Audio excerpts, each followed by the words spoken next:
If you go away, if the African-American vote goes away from the Democratic Party, it ceases to exist.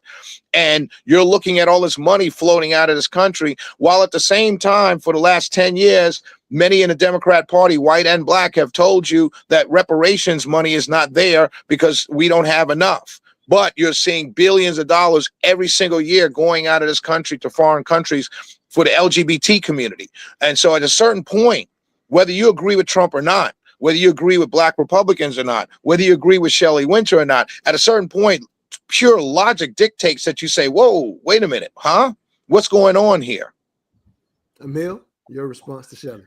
Foreign aid is 1/20th the DoD budget. It is less than 1% of the GDP of this nation. In fact, it's far less than 1% of the GDP of this nation. Last year, total $70 billion. Last reported year was 2022. $70 billion total went to foreign aid.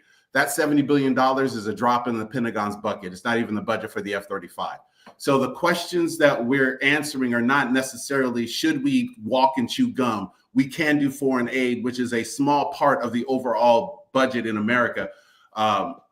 It's a $6 trillion budget that we're using to fund the federal government's activities in America, across all of the federal government's activities.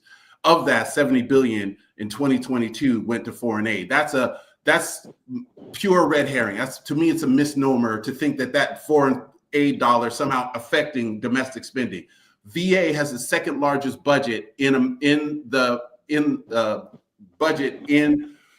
federal budget. Right, the VA's budget is the second largest, second to DoD, right, of all federal agencies. So when we talk about homeless veterans, we have money for homeless veterans. I am a veteran. I understand. I worked with VA on homeless veteran programs. We have money for homeless veterans. The fact that that money's not being deployed properly is a problem. Not that we don't have it. We do have it, and we've budgeted for it. Now, the question is, how do we deploy it to the veterans that need it most? Completely different than should we spend money in foreign aid. Shelley's right. There are programs that appear frivolous, and we need to understand the context of every one of those programs. We may be making friends with little programs that cost $15,000 to $30,000. Perhaps we're making friends, and Shelley's 100% right. In Burma, we are making friends that may destabilize a government that has been hostile to the United States.